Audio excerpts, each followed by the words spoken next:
Samantha Bee, former contributor to The Daily Show when it was still anchored by someone with more wit and sense than its current host, decided to show the hypocrisy of the NRA by proving that it's easier to buy a gun than the Eddie Eagle costume. But it turned out the organization that makes it easier to get a gun than Sudafed makes it nearly impossible to acquire their giant dancing eagle. Yes, Bee compared a firearm to a mascot, a firearm to a trademark.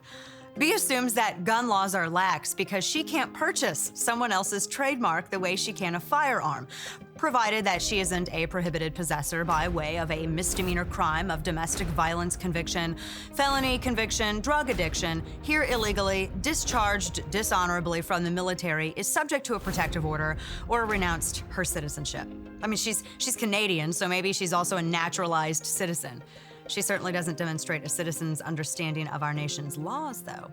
Bee believes that firearms are regulated the exact same way as intellectual property. So because the NRA doesn't sell the Eddie Eagle trademark, it means that we have bad gun laws.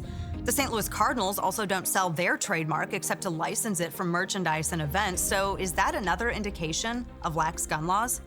I could also argue that it's more difficult for me to demand free use of the Avengers logo for whatever purpose I want than it is for me to purchase a firearm. Maybe Bee is arguing that there is a hidden amendment in our Constitution, like the Second and a Half Amendment, which argues that we as Americans have the right to possess and bear trademarks regardless of ownership.